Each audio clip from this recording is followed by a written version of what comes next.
Listo, muy bien. Vamos a dar inicio a nuestra tercera clase. ¿Me confirman, por favor, si se ve bien y si se escucha bien? Muchas gracias, Miriam. Bueno, buenas tardes con todos. Empezamos con nuestra clase. Antes de dar inicio con los que están presentes, quería comentarles también que creo que ya tienen conocimiento, nuestra última clase que debería haberse dado el próximo sábado, con la cual estaríamos finalizando este módulo, va a llevarse el día de mañana, domingo, ¿ok? Porque yo el día lunes estoy viajando por motivos de fuerza mayor al extranjero y Ay, estoy cansado. La cayó, no.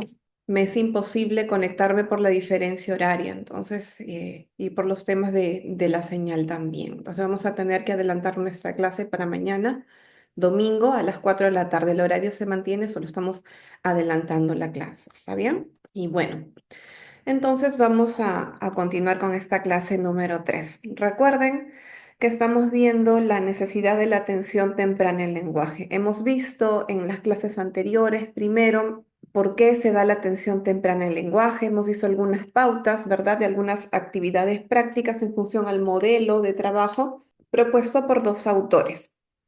El día de hoy vamos a continuar viendo la dinámica de trabajo de terapia. Sin embargo, ahora vamos a enfocarnos más de alguna manera en un consolidado de actividades que está un poco más centrada desde mi experiencia. ¿Ok? Entonces, esta es un poco la experiencia propia que les comparto, cómo empezar a coordinar las actividades, qué secuencia deberían seguir las actividades en lo que corresponde a terapia del lenguaje, enfocándonos también en cierto perfil de niños.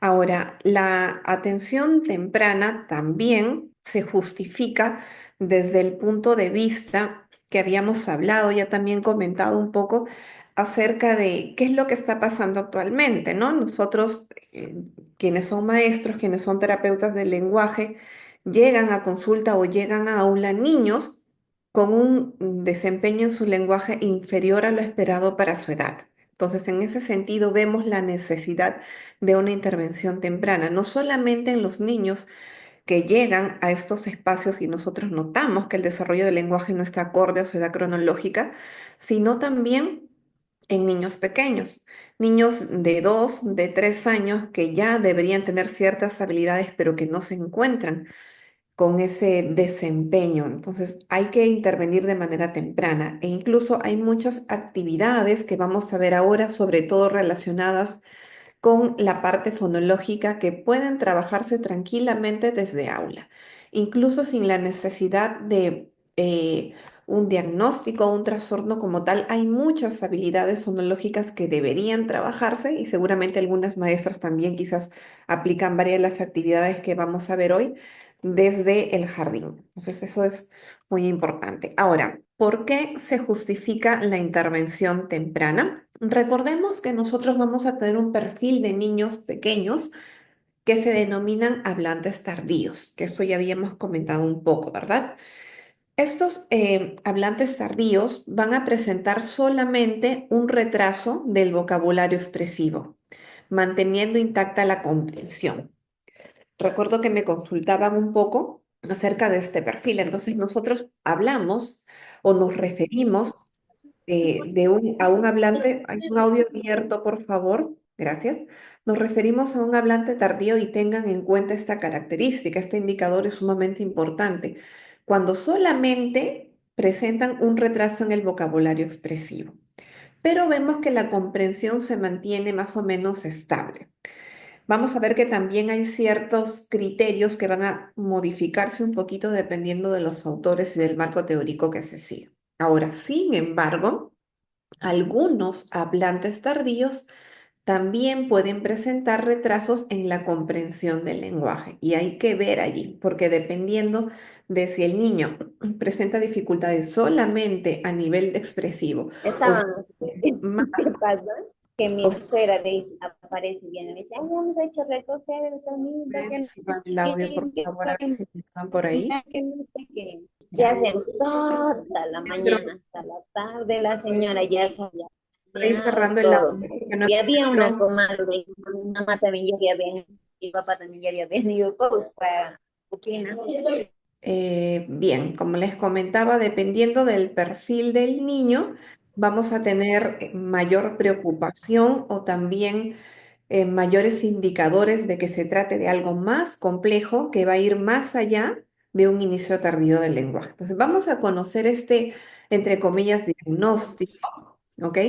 Que más que todo es una etiqueta que colocamos a los niños pequeños que están en ese periodo de adquisición del lenguaje, que ya deberían haber adquirido el vocabulario, pero todavía no lo hacen. Entonces, eh, mm, no es un diagnóstico formal como tal, ¿ya? Veamos entonces a qué nos referimos acerca del inicio tardío del lenguaje, o si lo han escuchado también con la denominación de hablantes tardíos.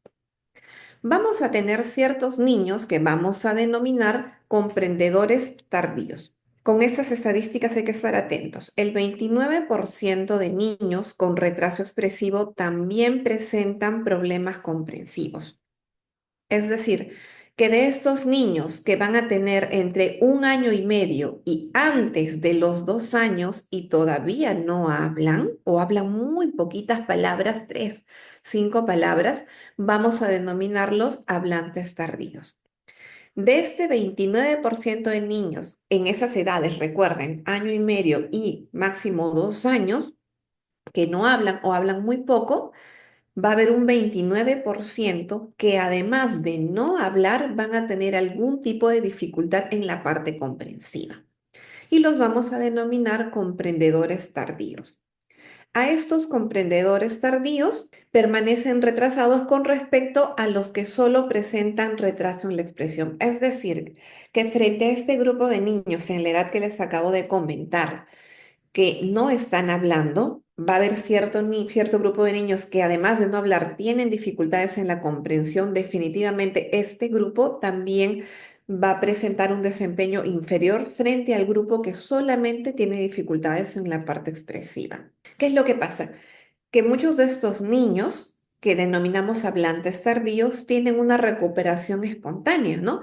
Y por allí es más o menos donde surge el mito de que, más que el mito no, porque en realidad es una realidad. Lo que pasa es que estos niños pequeños que no hablan, de alguna manera, solitos se nivelan. Llegan los 2 años, 2 años y unos meses, y de lo que no hablaban nada o hablaban muy poco, sin ningún tipo de intervención, sin ningún tipo de terapia, comienzan a hablar y se regulan, ¿verdad? Llegan a equilibrarse, a nivelarse en función a lo esperado para su edad. Es común, es usual. Pero de este grupo que no está hablando, así como hay un porcentaje que se nivela solo, hay otro porcentaje que no se nivela y que va a pasar la edad de 2 años, 2 años y medio, y va a pasar a tener otro tipo de diagnóstico. Las dificultades del lenguaje comienzan a acumularse, ¿no? Si de pronto solamente no hablaba, comienza a juntar otro tipo de dificultades, porque ya esperamos que a los 2 años y medio hayan oraciones, que a los 3 tengan oraciones mucho más completas, que usen algún tipo de oraciones complejas. Y este niño que no habló va juntando una mochilita de dificultades que tiene que nivelar. Ahora, los hablantes tardíos con dificultades de comprensión tienen mayor riesgo de problemas persistentes. Es decir, de estos dos grupos de hablantes tardíos, los que solamente no hablan pero tienen buena comprensión y los que no hablan pero además tienen dificultades de comprensión, los que sí tienen buenas dificultades de comprensión tienen más probabilidades de nivelarse frente al otro grupo. Entonces hay que examinar todos estos indicadores y esto es un poco también lo que nos justifica la necesidad de una intervención temprana. Vamos a conocer cuáles son las características, ¿ok? De manera rápida, que tienen estos chicos hablantes tardíos. Respecto al léxico, como indicamos, va a haber un retraso en el vocabulario expresivo y esta es la principal característica porque estamos hablando de niños de 1 año y medio hasta los 2 años, donde hay una ausencia de la explosión léxica. Es decir, quienes son mamás, quienes son tíos, tías o maestros de niños, ¿ok? Que tienen más de 2 años y que no hablan muchas palabras, que no tiene un vocabulario superior a 200 palabras, sino que te manejan 10 palabritas, 5 palabras, o muy pocas y las utilizan de manera aislada, estamos pensando en un hablante tardío, porque esta explosión léxica se espera al 1 año y medio, y si no está presente, ya pensamos en un hablante tardío. Además, presenta un rendimiento significativamente inferior en la comprensión de nuevas palabras. Es decir, que así como a estos chicos les cuesta manejar el vocabulario a nivel expresivo, también les va a costar aprender palabras nuevas. Y va a haber también una ausencia del uso de sustantivos en su vocabulario. Ahora, eso es respecto al vocabulario. Ahora, otras características que presentan respecto a la intención comunicativa y a los gestos que utilizan es que el desarrollo del lenguaje se va a ver influenciado por la motivación del niño para comunicarse con otros. Y acá podemos notar que los hablantes tardíos presentan menos actos comunicativos que aquellos niños de su edad que tienen un desarrollo regular del lenguaje. Es decir, que presentan un menor uso de gestos comunicativos. Si bien es cierto, muchos de los hablantes tardíos que solamente van a perfilarse a ser un niño con cierto retraso solamente a nivel de lenguaje, dejando la comunicación de lado, va a hacerse entender de pronto con gestos, con señales, pero va a presentar menos gestos comunicativos que el promedio de niños que tienen un desarrollo regular del lenguaje. Algunas de las características principales en lo que es el uso de gestos comunicativos, por ejemplo, son los gestos deícticos, es decir, el acto de señalar. Vamos a ver que hay un desempeño inferior o menor en los niños que son hablantes tardíos. Vamos a ver este videíto. Hola, mi nombre es Sara Miranda. Un momento para compartir el audio que se escuche mejor. Miren, este niño está a un día de cumplir los 2 años. Vamos a observar cuál es su desempeño en el lenguaje. De hoy les voy a grabar un video muy especial que se llama Entrevista a mi bebé. Palabras, pero es más de balbucear. Entonces, Vamos a escuchar un poco. mañana 30 de septiembre Yoshi cumple 2 años, pero por lo que me estaba dando cuenta, las personas lo grababan como unos días antes de que los niños cumplieran 2 años, ¿va? Entonces, Escribe acá que falta un día para que cumple 2 años. Entonces estamos a nada, ¿verdad? De los 2 años y vamos. voy bien, voy bien. Joshua es un niño que ya dice palabras, pero es más de balbucear. Entonces me dio mucha curiosidad ver cómo él me iba a estar respondiendo las preguntas, porque realmente quería ver si me seguía la conversación, ¿va? Tal vez todavía no con palabras como tal, pero sí en balbuceo. Entonces vamos a ver cómo nos va. Y pues de todos modos, hola, ¿cómo te llamas? Nene, ¿cómo te llamas? ¿Cuántos años tenés? Ah, sí. ¿Y cuántos años vas a cumplir mañana? ¿Cuántos? Ah, bueno. No. ¿Y te vamos a hacer una fiesta de cumpleaños? ¿Sí o no? No. No te vamos a hacer fiesta de cumpleaños. Claro. Y te vamos a hacer una, solo que va a ser pequeñita. A ver. ¿Y tu papi dónde está? Ah, papá, ¿dónde está papá? Ahí está.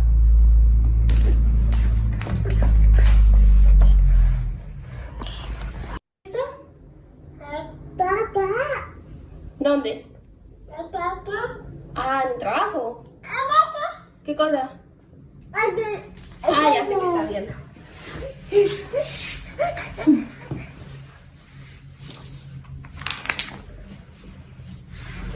Acá podemos ver, por ejemplo, que a nivel de gestos comunicativos, como les indico, están presentes, ¿verdad?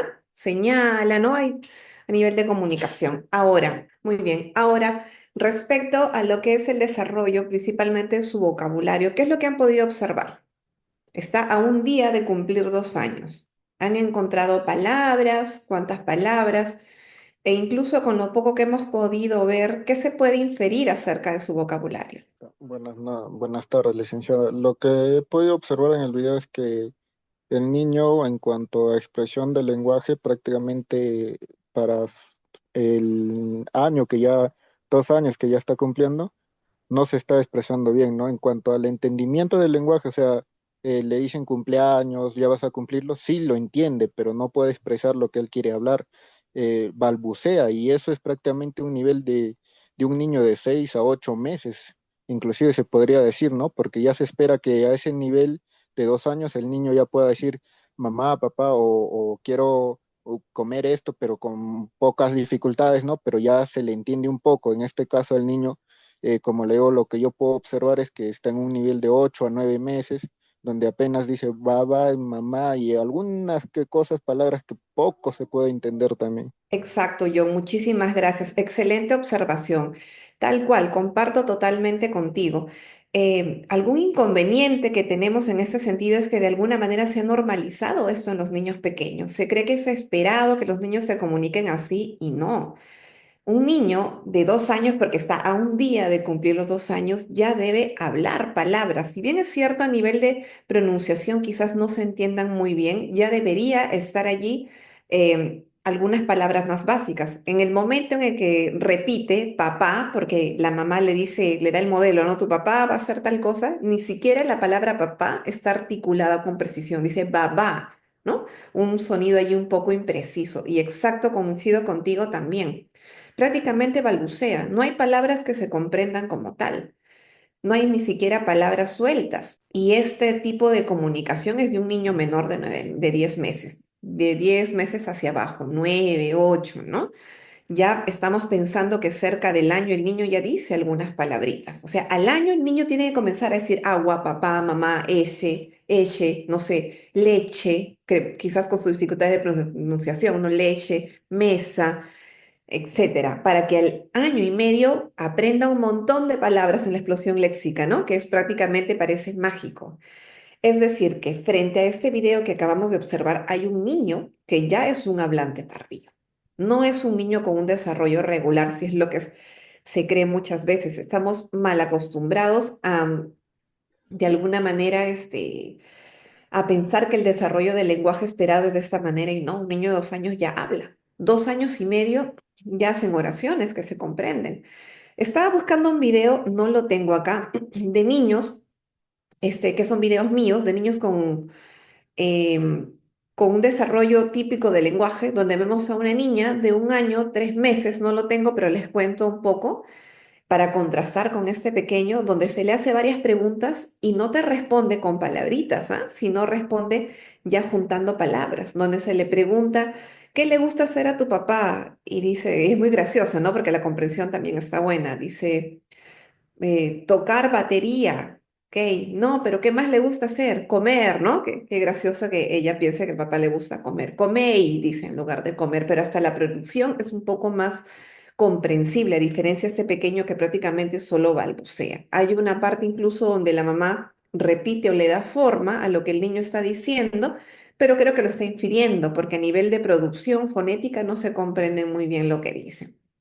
Ahora, por otro lado, también como nos menciona John, a nivel comprensivo está más conservado, ¿no? Porque se puede inferir que está más o menos comprendiendo lo que la mamá le indica. A nivel comunicativo sí vemos buenas habilidades porque sonríe, este, eventualmente presta un poco de atención a la mamá, señala, lo cual es un hito importante que ya nos va descartando algunos indicadores más preocupantes como autismo, por ejemplo, porque hay muchas dificultades en ese sentido en los niños con autismo. Entonces, a nivel comunicativo lo vemos más conservado, a nivel comprensivo también, a nivel expresivo es donde se evidencia que este niño sí es un hablante tardío. Entonces, eso es un poco el contexto que les quiero poner para no acostumbrarnos a pensar que un niño con esas características es un niño regular. No, no lo es. Es un hablante tardío que puede nivelarse tranquilamente, ¿ah? ¿Qué es lo que pasa? Lo que nos dice la evidencia que a veces los hablantes tardíos pasan unos meses, 2 años, 2 años, 3 meses y se nivelan, al igual que los otros chicos, como puede que no se nivele. Es aquí donde entra a tallar la importancia de la atención temprana, porque frente a este niño no sabemos si va a caer en el grupo de niños que se nivela por sí solo o en el grupo de niños que continúan con dificultades de lenguaje y evolucionan a lo largo del tiempo. Entonces, allí es donde una intervención temprana nos va a dar los mejores apoyos para ese niño, ¿ok? Muy bien. Ahora, respecto a las habilidades Fonéticas y fonológicas, en los hablantes tardíos podemos apreciar que hablan menos que sus pares con un desarrollo típico. Su repertorio fonológico es reducido, es decir, que a nivel de sonidos vamos a encontrar muchas imprecisiones, lo cual hace efectivamente, como el niño de nuestro video, que solamente balbucee y no se comprenda. Si es que dice palabras, no se van a comprender mucho. Principalmente también porque la estructura de la sílaba de la palabra es más simple, tiene una producción prácticamente a nivel de balbuceo y no a nivel de palabra como se espera, tal cual como las características del niño que acabamos de ver en el video, ¿no? Es un video que encontré en internet. ¿Qué debo tener en cuenta entonces? Que existen variables que influyen en el inicio tardío del lenguaje. Eh, Al día de hoy no se sabe, así como las dificultades del lenguaje, como en el inicio tardío, como en el autismo, en la tartamudez, no se sabe a ciencia cierta cuál es la causa. Lo que se va encontrando, que con los años y los avances científicos cada vez tendremos más evidencia, pero lo que vamos encontrando hasta el día de hoy es que se suman muchos factores para que den como causa esto. Entonces, alguna de las variables que influye, pero que no necesariamente la causan, pero que sí influyen en un inicio tardío del lenguaje o en un hablante tardío, es, por ejemplo, la historia familiar. Cuando hablamos de la historia familiar nos referimos a cómo fue el desarrollo, la evolución del lenguaje en su familia. Si hubo algún familiar que también se demoró en hablar, ¿no? Y esto es típico. Habrán escuchado que te dicen, no, él tuvo un tío, o mi abuelo tuvo un tío que no hablaba hasta los 5 años, recién a los 5 años comenzó a hablar y ahora todo está bien. Ese familiar es un misterio, ¿no? Porque es muy poco probable que una persona que no ha hablado hasta los 5 años comience a hablar de la nada y su desempeño sea regular. Eso no es posible, no es probable, ¿no? Entonces hay que explorar un poco el historial familiar, porque si hubo primos, papá, hijos que se demoraron en hablar, va a influir, no hay muchas probabilidades de que con este niño también ocurra. Igual vamos viendo, de repente papá, mamá se demoró en hablar, pero pasado los 2 años, 2 años y medio, se niveló y comenzó a tener un desempeño regular del lenguaje. ¿O qué es lo que pasa con ese desarrollo? Entonces tenemos que ir evaluando eso. Por otro lado, la estimulación del lenguaje también es importante, pues las características del lenguaje de los padres, cuando hablan con sus hijos, va a influir en el modelo comunicativo de este niño. Por ejemplo, frente a una mamá o un papá que responde a sus intentos comunicativos, va a tener más estimulación, más información del lenguaje. Frente a un bebé que intenta comunicarse con un papá o una mamá, que no responde frente a esos intentos, ¿no? Y acá pensamos en los contextos de pronto de una mamá que trabaja, que tiene de pronto una dinámica familiar difícil, ¿no? Pensando en esa mamá que se llevan a los chicos de pronto al mercado y tienen que estar vendiendo y el niño intenta comunicarse y la mamá no le puede prestar la atención ni la estimulación necesaria precisamente por las dinámicas o el trabajo que tiene que realizar. Va a tener menos input, menos información, menos oportunidades de aprendizaje del lenguaje frente a un niño cuyos padres sí responden o tienen el tiempo para esa estimulación del lenguaje. Ahora, este es un factor que suma, ya no un factor determinante, por eso decimos variables que influyen, pero que no necesariamente determinan el desarrollo del lenguaje. Porque frente a ese ejemplo que les acabo de poner, tenemos también, ¿verdad?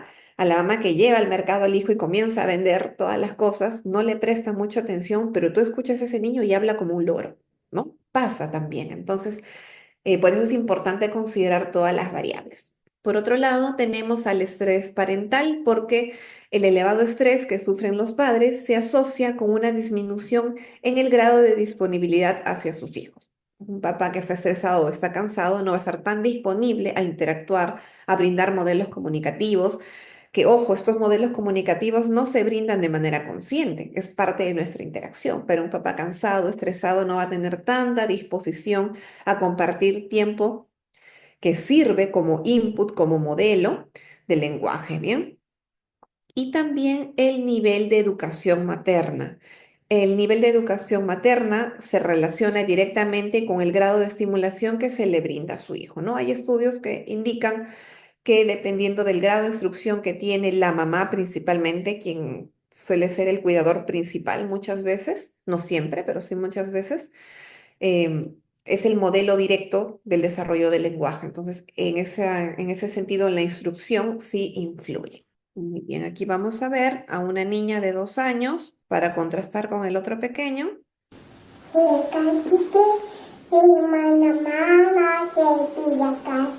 Di, tío Leo. Di, tío. Te quiero. Habla con tu tío, habla.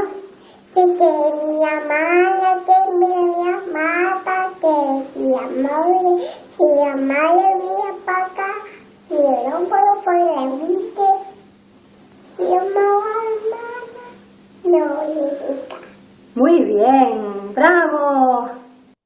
Muy bien. Allí, ¿alguien pudo entender lo que dijo la pequeñita? No se entendió, ¿verdad? Entonces vemos que a nivel fonológico hay varias cositas por ahí, pero lo que sí podemos de pronto encontrar es que hay, ¿no? Comunicación. Probablemente esté mencionando varias cosas que no se comprenden muy bien. Parece que la mamá le ha enseñado a recitar una especie de poema. Entonces vemos que hay, a diferencia del otro pequeño que no miraba. Adelante, John, te escucho. Tu audio está cerrado. Si quieres compartirnos algo, tu audio está cerrado. Eh, Ya, licenciado, lo que yo puedo ver es un caso similar al que yo pude encontrar, pero en este caso era un niño de 5 años, que igual que la niña yo puedo observar que se come algunas sílabas, ¿no? O sea, quiere decir algo, pero prácticamente omite sílabas. Digamos, quiere decir la oración, tu papá está en casa, dice, apá, come, apá. Entonces hay omisión de sílabas para que no haya tanto esfuerzo en cuanto ella quiere hablar, ¿no? Prácticamente se podría decir que tiene un vocabulario, por así decirlo, sin ofender a la niña, o un poco ocioso, ¿no? Porque se come la sílaba. Ok. Me dices de 5 años. Ahí sí habría que ver, ¿no? Porque para esa edad ya esperamos un desarrollo mucho más maduro, porque a los 6 años ya está cerrando. Sobre todo a nivel de pronunciación, ¿no? Habría que observar, pero sí. Ahora, en esta niña lo que observamos son esas dificultades, o sea, a nivel fonológico hay que observar, o sea, no es tampoco un desarrollo tan regular porque no se comprende muy bien. Lo que podemos rescatar de pronto, ¿no? De esta niña es que a diferencia del otro pequeño, hay una intención comunicativa más sostenida, un poco lo que indicábamos de estos gestos comunicativos, ¿no? De estas habilidades comunicativas que también se ven descendidas en los hablantes tardíos es que el otro niño no tenía esa interacción cara a cara tan directa. En esta niña notamos algo distinto. Está más atenta a la escucha de la mamá, ¿verdad? La mamá le da un modelo y ella trata de repetirlo. Hasta en todo el aspecto gestual, ¿no? Cómo pone los ojitos, la mirada que realiza. Hay mayor gesto comunicativo frente al otro pequeño. ¿Qué más observamos? Que hay estructuras más amplias, aunque no se comprende muy bien qué es lo que está diciendo. Se evidencia que quizás está tratando de repetir alguna canción o algún poema que la mamá le ha enseñado. Habría de todas maneras que valorar y que ver bien cómo va el desarrollo en los meses posteriores, que se comprenda un poco más el habla, para poder descartar algún tipo de dificultad, sobre todo a nivel fonético fonológico. ¿Bien?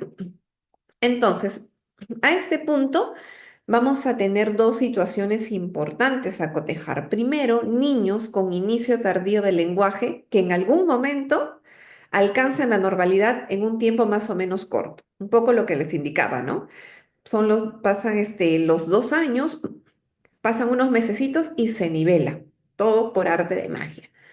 Frente a niños con un inicio tardío del lenguaje, cuyas dificultades van a persistir en el tiempo. Cuando las dificultades del lenguaje persisten en el tiempo, ya no estamos pensando en un inicio tardío del lenguaje, estamos pensando en un retraso del lenguaje. Por eso es importante identificar estas etiquetas que se colocan de manera provisional para poder entender por dónde va el diagnóstico. ¿Por qué es importante conocer eso? Porque como terapeutas del lenguaje tenemos que tener claridad hacia dónde va la terapia, hacia dónde va la intervención. Por ejemplo, hablamos, recuerden, inicio tardío del lenguaje hasta los 2 años, ¿verdad? De los 2 años hacia arriba, el niño ya no es un hablante tardío. El niño tiene un retraso de lenguaje. Por eso decimos, ¿no? Hasta los 2 años pasan unos mesecitos, 2 años, 2 meses, máximo 2 años, 3 meses se niveló.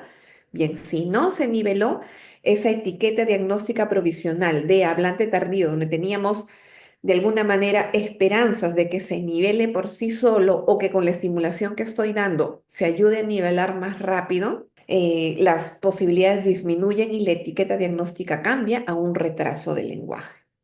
Dentro de los manuales diagnósticos no se encuentra como tal retraso del lenguaje, no obstante es un término transitorio muy utilizado dentro de la terapia del lenguaje que nos va a designar qué es lo que está ocurriendo con este niño. Cuando se ha superado los 24 meses y el niño continúa presentando dificultades en el lenguaje expresivo y comprensivo, podemos decir que el niño presenta un retraso de lenguaje. El retraso del lenguaje está comprendido entre el periodo de 24 meses a 47 meses, es decir, entre los 2 y un poquito antes de los 4 años. Pasados los 4 años ya va a tener otro diagnóstico. Entonces, tengamos estas etiquetas diagnósticas en consideración. ¿Por qué? Porque si yo pienso en un retraso del lenguaje, tengo esperanzas, ¿verdad?, de que este niño se nivele. Quizás como terapeuta no se dice de esa manera a los padres, pero nosotros ya sabemos más o menos cuáles son las posibles situaciones que pasen. Si a los 2 años se mantiene este diagnóstico, pienso en un retraso del lenguaje y cuando pienso en un retraso del lenguaje ya no es algo tan simple. ¿Ok? Hay más esperanzas en un inicio tardío. En un retraso va cambiando mi intervención. También mi terapia es más sostenida. De pronto solicito más días de intervención. Es diferente, ¿no? Hasta los 4 años tengo esta etiqueta diagnóstica. Si yo tengo un niño de 2 años y medio que está en terapia y no veo mucha evolución, yo, ¿no? Me voy perfilando. Supongamos que este niño lo tengo 9 meses en terapia, ya pensando en un niño de 3 años y medio. Yo ya me voy mentalizando de que ese niño, cuando llegue a los 4, ya no va a tener solamente un retraso de lenguaje, sino que va a tener un trastorno del lenguaje. Va evolucionando y cuando pensamos, por ejemplo, en un trastorno del desarrollo del lenguaje es un diagnóstico que no se pasa con el tiempo, es un diagnóstico de por vida. Es un diagnóstico que el niño constantemente, ahora la terapia ayuda muchísimo porque hay muchos niños por ahí que pasan desapercibidos en sus dificultades del lenguaje, que los retos se van a acentuar un poco más en la etapa escolar a partir de tercer grado por las dificultades del lenguaje, pero ahí van avanzando sostenidamente, si es que están del apoyo de la terapia, los chicos avanzan pueden llegar a estudiar, a hacer muchas cosas, pero es una condición de por vida que constantemente necesita los apoyos para ir ganando otras habilidades posteriores. Entonces, estas etiquetas diagnósticas nos dan la claridad de saber por dónde vamos dirigiendo la terapia y qué expectativas hay también al respecto. ¿Hay alguna consulta en esta parte antes de continuar? ¿Todo claro? Muy bien, si todo Sí, es, continuamos. ¿Cuándo podemos hablar de un retraso del lenguaje? Cuando las dificultades se evidencian predominantemente en el plano expresivo. El lenguaje oral, como forma de comunicación, se inicia 1 año y medio más tarde de lo que indican los hitos del desarrollo. Eso también es un indicador importante. Y las dificultades más notorias son las alteraciones fonológicas y la limitación del léxico. El retraso en el desarrollo del lenguaje es homogéneo, es decir, que en diferentes áreas va a tener dificultades, de pronto en algunas más que otras, pero por ahí va. Ahora, ¿cuándo podemos hablar de un retraso del lenguaje? Continuamos con las características. Los niños que tienen un retraso del lenguaje pueden compensar por sí solos este desajuste en sus habilidades lingüísticas siempre que un entorno estimulador y que haya también una buena capacidad intelectual. Además, responden de manera efectiva ante la terapia y logran mejorar y nivelarse en poco tiempo. No obstante, algunos niños que inicialmente tuvieron un diagnóstico de retraso del lenguaje y no evolucionan favorablemente, se va cambiando el diagnóstico al llegar a los 4 años de edad, lo que les indicaba, ¿no? En el retraso del lenguaje es importante la terapia para ver si el niño se nivela o no se nivela. Si no se nivela, ya estamos pensando en otro tipo de diagnósticos. Pero en un retraso del lenguaje también encontramos niños que van a tener van a lograr nivelarse. Y esto se caracteriza porque frente a la terapia responden muy bien. Cuando hay un niño que frente a la terapia se demora muchísimo en adquirir una habilidad o aprende una cosa y después cuando dejas de enseñarle la desaprende, estamos pensando en un TDL, en un TEL. ¿Cuáles son las características que suelen presentarse en un retraso de lenguaje que producen sus primeras palabras con 6 meses o más de retraso? Las primeras palabras van a aparecer entre el año y medio y los 3 años, es decir, inicia una producción léxica con un desfase de hasta un año y medio de retraso o hasta 2 años. El desarrollo de su vocabulario y la incorporación de palabras al vocabulario expresivo se da de manera más lenta frente a los niños regulares. Va a haber también dificultades de acceso al léxico, es decir, para recordar el término con el que se denomina algún referente, algún objeto, algún elemento. Y por otro lado, van a presentar dificultades para establecer relaciones semánticas. Respecto al componente morfosintáctico, vamos a encontrar que usan oraciones con pocos elementos. Vamos a encontrar de pronto bastante uso de oraciones simples, pero no va a haber oraciones complejas. Va a haber también un retraso en la adquisición de algunas categorías morfológicas, es decir, que de pronto solamente se puede manejar con sustantivos, pero hay pocos adjetivos en sus oraciones, pocas acciones, pocos determinantes, preposiciones, entre otros, ¿no? Y también va a haber una incorporación lenta de las marcas flexivas, es decir, que van a utilizar con menos precisión o se van a demorar en poder adquirir de manera efectiva el uso del género y el número. De pronto te dicen la perro, ¿no? En lugar de decir el perro. O sea, van a tener frecuentes errores de ese tipo, de un uso preciso de género y de número. Por ello, cometen errores de concordancia entre los elementos de la frase, ¿no? También se va a caracterizar porque va a haber omisiones y adiciones de elementos en las oraciones. Elementos que no deberían estar ahí son agregados o omiten algunas partes de las oraciones. Respecto a las habilidades fonológicas, van a presentar procesos de simplificación fonológica. Va a haber omisiones, asimilaciones o sustituciones de los sonidos. No obstante, su habla puede ser comprendida por otros familiares, otros adultos u otros niños. Es decir, que a pesar que hay estas dificultades fonológicas, estas dificultades en la precisión cuando pronuncian algunas palabras, su habla se puede entender. Ojo acá, porque si su habla no se entiende o solamente le entiende la mamá y nadie más, vamos a estar pensando en un trastorno fonológico. Por otro lado, en cuanto a sus habilidades pragmáticas, va a presentar poca participación espontánea en situaciones de conversación grupal o colectiva, y esto es bien común. De pronto el niño se desempeña o logra compensarse en grupos pequeños o en casa con adultos que le modelan o le completan las oraciones o de pronto le adivinan, ¿no? Lo que quiere decir. Cuando lleva a estar en situaciones de grupo o con otros niños, vamos a ver que no habla mucho, puede interactuar mucho y jugar un montón, pero no lleva la batuta de la conversación, solamente responde con palabras cortas, no inicia conversaciones de manera espontánea o de pronto no conversa. Entonces, eso se manifiesta respecto a sus habilidades pragmáticas. Muy bien.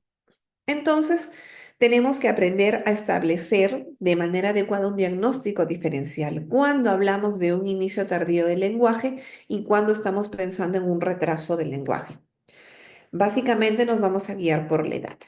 Un inicio tardío del lenguaje, estamos pensando desde el año y medio hasta los 2 años, ¿verdad? Y desde los 2 años hasta los 4 años pensamos en un retraso del lenguaje.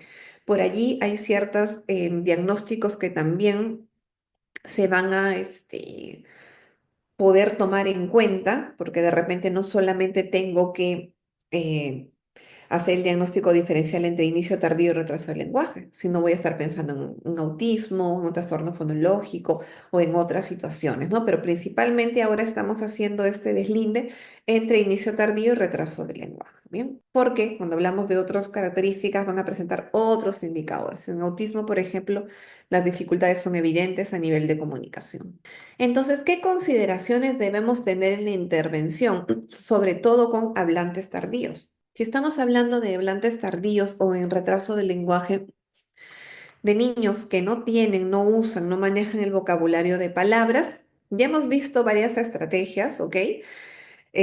Las que ya hemos visto en la clase anterior, traten de ajustarlas de pronto a este perfil de niño, solamente agregar algunas nuevas que son más puntuales para este tipo de perfiles. Cuando trabajamos vocabulario, hay un orden también, claro, sugerido en el vocabulario. No podemos empezar de pronto a presentarle al niño animales salvajes. Hay otros aspectos del vocabulario que son más relevantes para su edad, para su funcionalidad y también que en función, algunos estudios dicen que son más fáciles de adquirir.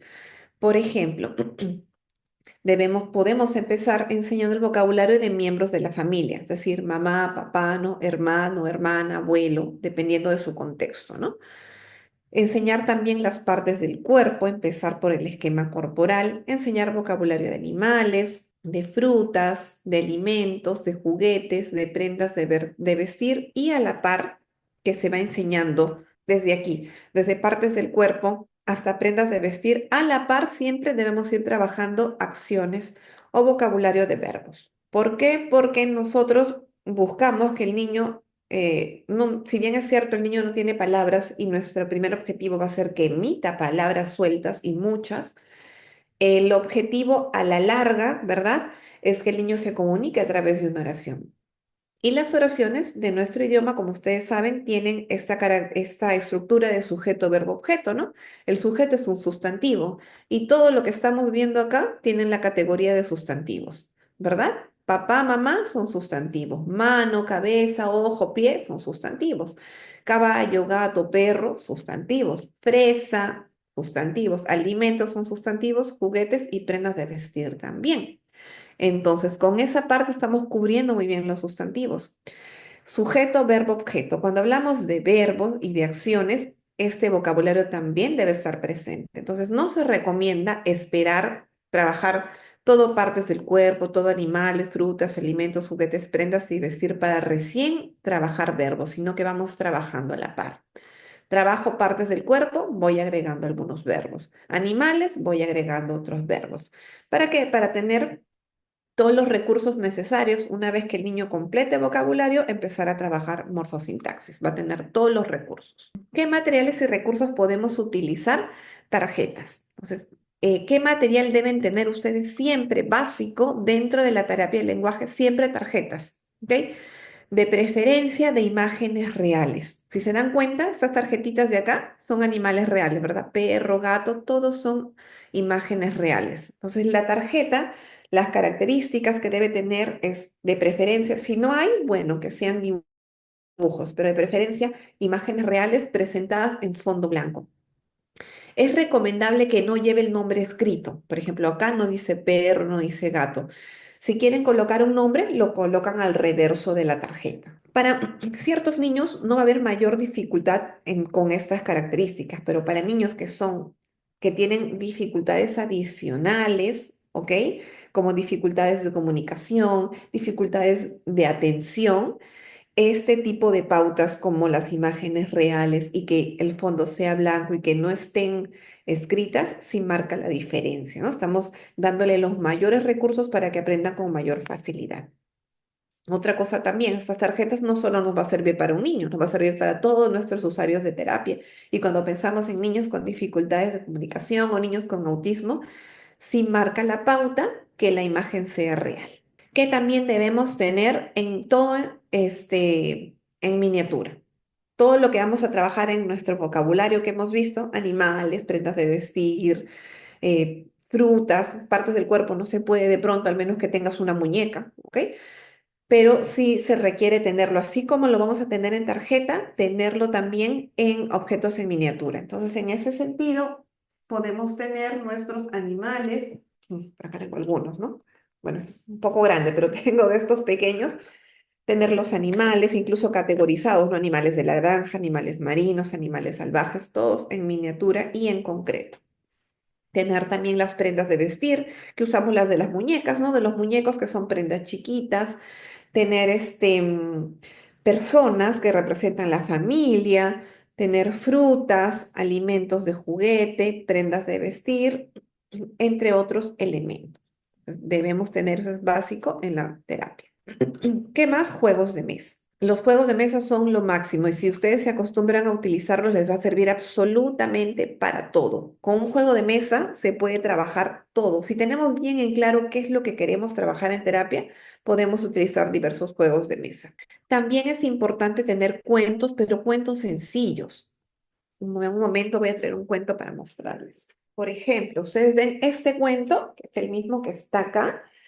Son cuentos sencillos, porque si estamos pensando en hablantes tardíos o niños con retraso de lenguaje, no van a tener las habilidades todavía para poder desenvolverse frente a un cuento complejo. Y lo favorable de los cuentos es que los chicos les brindan estructura. Y cuando lo leemos varias veces, la repetición juega a nuestro favor también, porque el niño comprende y va entendiendo cómo se forman esas estructuras de oraciones. Entonces, usar cuentos sencillos que no tengan mucho texto, que tengan bastantes imágenes, son un aliado importante. Tengo este cuento, que es el mismo que ven allí, ¿no? Y tiene poco texto, los textos también son repetitivos, siguen más o menos la misma estructura oracional, es en pop-up, ¿no? Entonces los chicos van abriendo y van descubriendo diferentes escenas. Sirve mucho tener cuentos sencillos. De estos del Pollo Pepe, hay varios personajes, hay varios del Pollo Pepe en diferentes situaciones. Entonces también ayuda mucho a la estructuración de las oraciones porque tienen la misma, la primera hoja tiene una estructura similar a la segunda, van cambiando algunos elementos. Entonces, esto apoya muchísimo en la terapia del lenguaje. También es importante tener láminas con escenas. Láminas o tarjetas grandes con escenas que facilitan el reconocimiento y la producción de oraciones simples con la estructura que les indico, ¿no? Sujeto, verbo, objeto. Entonces, eh, estas, por ejemplo, láminas los encuentran en una página que se llama Soy Visual y tiene muchísimos recursos, todos son destinados para terapia del lenguaje. Entonces, nos facilita, ¿no? Aquí preguntar, ¿qué hace el niño? El niño come o el niño toma sopa, ¿no? ¿Qué hace la mamá? La mamá cocina. Entonces, este tipo de escenas nos da toda la facilidad de poder propiciar un espacio para que el niño refleje todo lo que estamos buscando, ¿no? También el utilizar imágenes tipo pictogramas apoya en la producción de estas oraciones simples. Si en algún momento o en un primer momento nosotros presentamos la imagen, sumada a los apoyos tipo pictograma, van a ayudar un montón a la producción. El papá plancha, ¿no? Entonces ya nos va modelando qué es lo que el niño tiene que decir. Por otro lado, respecto a las habilidades que se centran un poco más en el aspecto pragmático, vamos a tener el pedir. Esto va centrado más en los niños pequeños que no hablan. Estos niños que tienen dificultades para pedir las cosas, que no utilizan ningún tipo de emisión verbal, ¿no? O todo se limita solamente a gestos, lo que vamos a propiciar, perdón, precisamente es que haya esta emisión verbal, ¿no? Entonces, en ese sentido, vamos a enseñarle a pedir algo mediante la verbalización. ¿Qué hacemos? Primero tenemos que mostrarle algo que quiere y decir su nombre. Ahora, para eso hay que estar jugando con el espacio de terapia. Una de las recomendaciones también es colocar los juguetes en tupper transparente. ¿Para qué? Para que el niño pueda ver el elemento. Pero no solamente eso, sino que sea visible, por eso les digo un tupper transparente, una bolsa, o sea, que se vea, que esté contenido, pero que no esté a su alcance. Entonces, de pronto ponerlo un poco en alto para que el niño se vea en la necesidad de pedirte que le alcances, de pedir algo, ¿no? Entonces, hay que propiciar también el espacio, porque si dejamos todo al alcance, el niño se viera y lo va a coger. Y vamos a restar oportunidades de que el niño pueda pedir o pueda solicitar. Por otro lado, también si todo está tapado o está cubierto, el niño no va a ver, entonces no le va a llamar la atención de pedir algo. Hay que jugar un poco con el ambiente para propiciarlo para estas situaciones. Lo que vamos a hacer es mostrarle lo que quiere y decir su nombre, ¿no? En este caso se le está mostrando el tarro de galletas y le decimos galleta. Esperamos que el niño emita la palabra, ¿no? Que diga galleta. Si lo hace, se le brinda el feedback. Sí, galleta, muy bien, toma, aquí está. Si el niño no lo hace, tú vas a sacar la galleta y le vas a decir galleta. ¿no? Y esperas que el niño reciba. Si el niño no lo recibe, perdón, si el niño lo recibe pero no te verbaliza, no pasa nada. Vamos a hacer un segundo intento, ¿no? Vamos nuevamente a sacar. Le mostramos, decimos galleta, esperamos un momento. Recuerda que habíamos visto la demora para que el niño verbalice, dar ese tiempo de espera.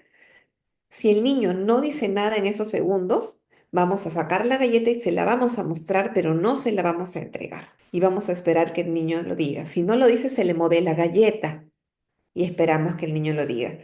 Entonces, es muy probable que el niño frente a la espera repita lo que tú estás diciendo. Cuando lo hace, se le da la galleta, se le da la felicitación, el feedback. Entonces, allí estamos propiciando a que el niño aprenda a pedir las cosas diciendo su nombre en un primer momento. Más adelante se irán afinando esas habilidades. ¿Alguna consulta en esta parte? También tenemos que enseñarle a afirmar, es decir, a que te diga sí, ¿verdad? Entonces, aquí lo que vamos a hacer es mostrarle un objeto que realmente desee. Para eso nosotros tenemos que conocer los gustos del niño, ¿no? Allí nos agenciamos de las familias, preguntar a papá y a mamá qué es lo que al niño le gusta realmente, qué cosas le encantan, eh, y tratar de conseguirlos. Aquí nos ayuda mucho que trabajemos con comida, ¿no? Con cosas que al niño le gusta, que se pueden comer, pero que también se pueden acabar. Porque si son cosas que no se acaban, va a ser difícil. En cambio, por ejemplo, unas papitas, si es que le gusta, se acaban. Entonces, eso sí nos ayuda. Entonces, le mostramos un objeto que realmente quiere, que realmente desea. Si no verbaliza, se le brinda el modelo. Entonces, vamos a presentar, por ejemplo, supongamos que le encanta la manzana, ¿no? Entonces, corto mi manzana en tajaditas, de pronto le enseño una tajadita y le digo, ¿quieres? Si el niño no me dice nada, yo le digo sí y se la entrego. ¿Bien?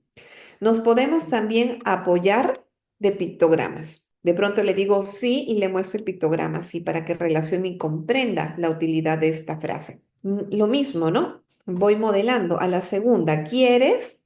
Y hago la espera demorada. Si no responde, nuevamente, igual tengo que brindarle. Sí, voy motivando. A la tercera voy demorando más la espera, ¿no? Hasta que hay un momento en el que el niño, por la espera, va a repetir tu modelo y va a verbalizar. La dinámica es similar para rechazar o para decir no. Hay que mostrarle algo que no quiere. Ojo, aquí se trabaja el sí y el no con contraste. Es decir, le puedo mostrar las papitas a la par del plátano, si es que no le gusta, ¿no? O de pronto le gusta tanto las papitas que entre los dos va a tener que elegir uno. Entonces, el rechazar muchas veces se va a trabajar de manera más fácil, de por contraste o de manera paralela con el sí, ¿no? Entonces le muestro las papitas, ¿no? Y le muestro el plátano, pero le voy a ofrecer, le muestro las papitas y le muestro la manzana, pero yo le voy a ofrecer la manzana y le digo, ¿quieres? Y el otro lo retiro, ¿no? Y le modelo, no, ok, ¿no?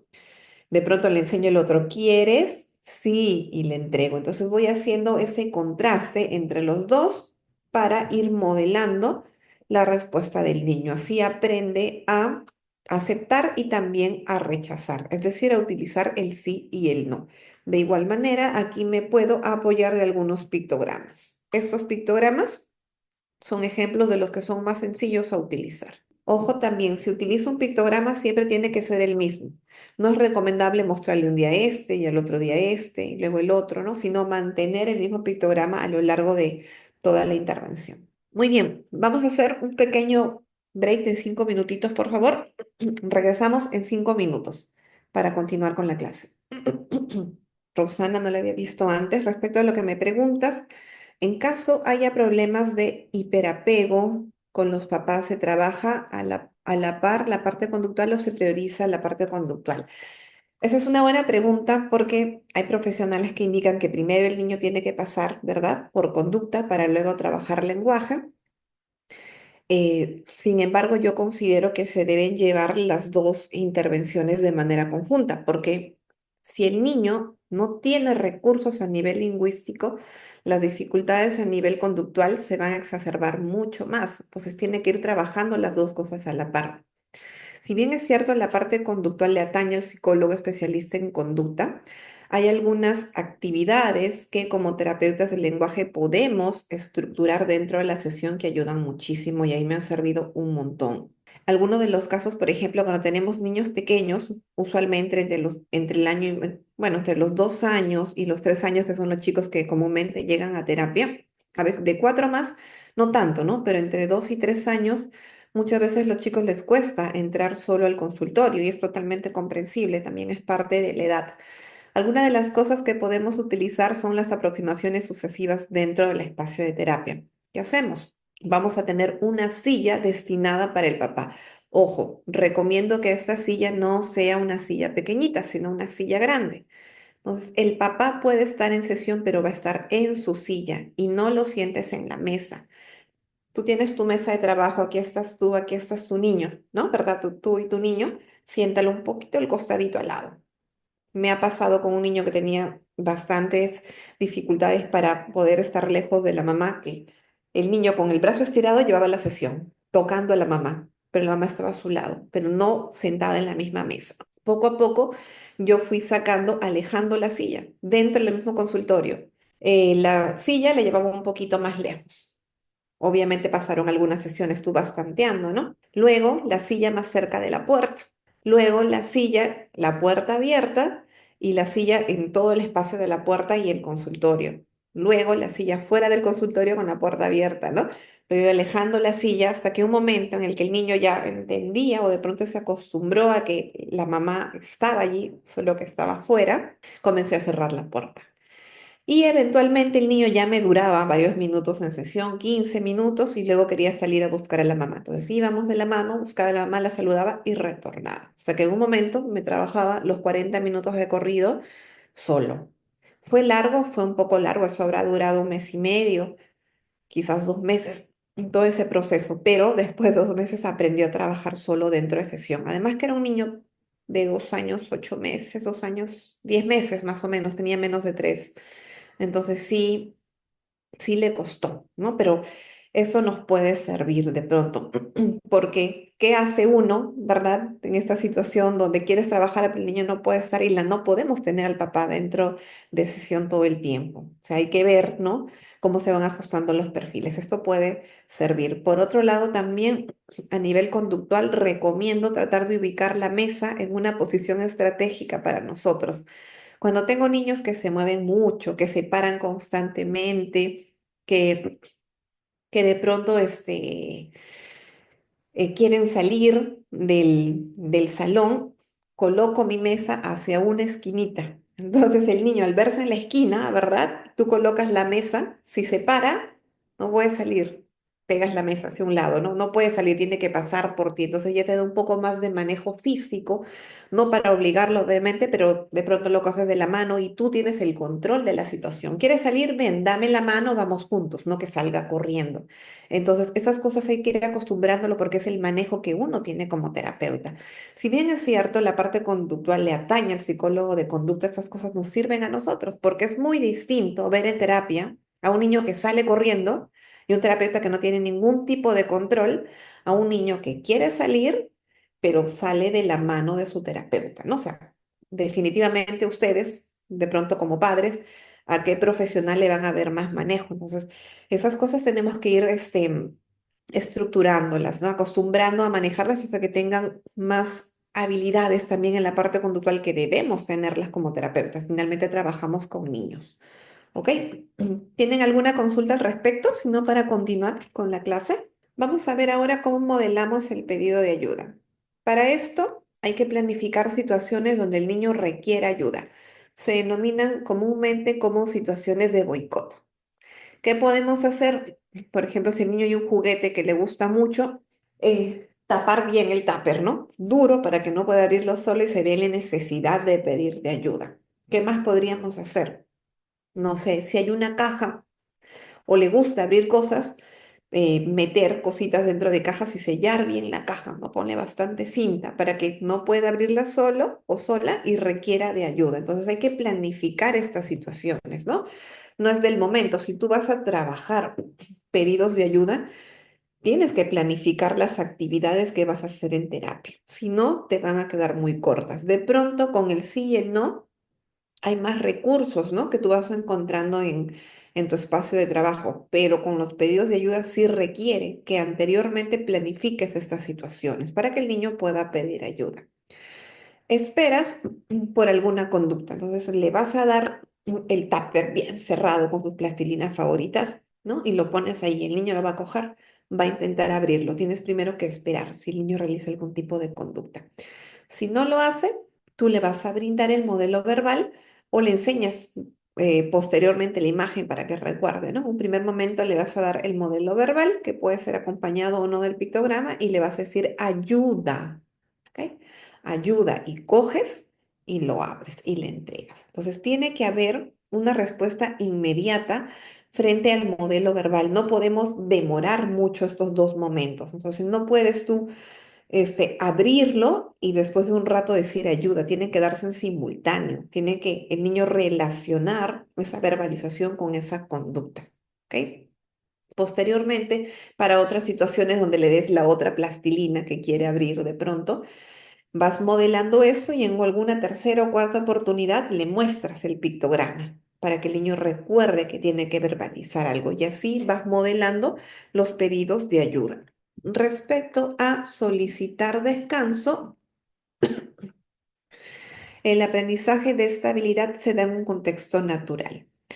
A diferencia de las otras situaciones que nosotros podemos estructurar o podemos propiciar, en solicitar descanso no podemos propiciarla necesariamente. Vamos a tener que esperar que se dé alguna situación natural para poder trabajarla, poder enseñarla. Entonces, en ese sentido, vamos a ver ciertas limitaciones en el trabajo del solicitar, de enseñar a solicitar descanso. Cuando el niño realiza alguna conducta que exprese cansancio o aburrimiento, se le debe brindar el modelo para comunicar descanso, ¿no? Le puedes decir descanso o modelarle quiero descansar y nos apoyamos siempre de los pictogramas. De igual manera, es la misma situación para comunicar dolor. Vamos a tener que esperar, perdón, que se dé el contexto. No podemos propiciar esto, ¿no? Ya sea el niño le duele algo o tiene una herida o un golpe, se le debe brindar el modelo para comunicar dolor, ¿no? Vamos a verbalizar duele o me duele, vamos dando los modelos. Brindarle el modelo verbal o también enseñarle la imagen para recordar, que tenemos algunos ejemplos de pictogramas que se pueden utilizar para expresar dolor. Muy bien, vamos a trabajar ahora lo que corresponde la habilidad de aconsejar. En la habilidad de aconsejar, perdón, vamos a tener que mirar más allá y vamos a tener que examinar situaciones que vamos a presentar mediante imágenes. Por ejemplo, acá yo digo, Martín se ha sacado mala nota en su examen y tiene miedo de decirle a sus papás. ¿Qué consejo crees que le puede dar su amigo? Acá pondríamos otra imagen, ¿no? De un niño. Su amigo Armando, ¿qué consejo le puede dar? Entonces vamos a ir modelando el consejo. Por ejemplo, a ver, ¿qué le podría decir? Ok, bueno, no me indican nada. Voy a escribir. A ver, ¿qué consejo le puede dar? Le puede decir, dile a tus papás porque igual te van a enterar. Entonces, lo que se realiza acá es precisamente eso, ¿no? Buscar situaciones ficticias para poder brindar consejos y explicar si es necesario. Bueno, esto es para chicos más grandes, pero explicar por qué se van dando esos consejos, cuáles son los consejos más adecuados y cuáles no. Luego tenemos las habilidades conversacionales. En las habilidades conversacionales vamos a enseñar, por ejemplo, la toma de turnos. Para enseñar al niño a respetar los turnos de conversación, se puede utilizar un apoyo visual donde el interlocutor muestra cuando sea su turno de hablar, indicando que el niño tiene que esperar y guardar silencio hasta que le toque. Este apoyo puede ser una tarjeta, una imagen de un micrófono, dependiendo de la situación. Acá tengo, por ejemplo, algunas propuestas de las tarjetas que ustedes pueden utilizar para la toma de turnos. Entonces, la toma de turnos, el no estar interrumpiendo en una conversación o de pronto el no quedarte callado también se trabaja dentro de la intervención y la terapia. ¿Cómo trabajamos esto? Mostrándole, o sea, vamos a propiciar situaciones de conversación. Ahorita vamos a ver más adelante otros recursos, pero vamos a modelarla a través de imágenes. Entonces, de repente me toca a mí hablar, hablo, cuando termino de decir algo, muestro mi imagen, mi pictograma, para que el niño sepa que es su turno y que puede hablar. O si estoy hablando y me está interrumpiendo y habla por sobre encima mío, muestro mi tarjeta para que pueda regularse. Esto de los turnos, por ejemplo, no solamente se trabaja en niños con dificultades de lenguaje, trabaja también en niños con dificultades de hiperactividad, con dificultades de atención, que muchas veces por el tema de la misma impulsividad a interrumpir constantemente. Entonces, trabajar la toma de turnos para que tenga más conciencia de que hay turnos y que no podemos atropellarnos por encima en el habla. Como ven acá, este pictograma indica, ¿verdad? Primero yo y el otro está un poco en plomito, el otro personaje, entonces todavía no le toca. Después que termino, te toca a ti y vamos haciendo esta espiral de ida y vuelta, ¿no? O acá si se trata de más personas, primero uno, primero el otro, luego tú. Se va a ir mostrando la tarjeta cuando sea tu turno o se va pasando la tarjeta dependiendo de los participantes de la conversación.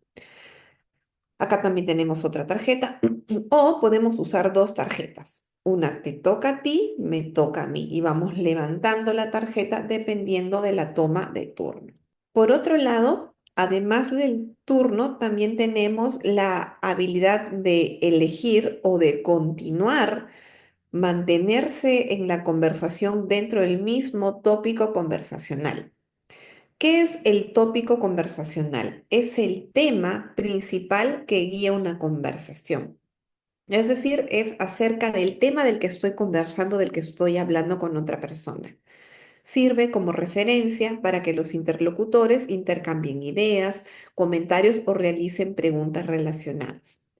Mantenerse dentro de un tópico facilita la comunicación y evita confusiones. Cambiar de tópico sin avisar puede generar desorganización en la interacción. Entonces, muchas veces esto también se tiene que trabajar.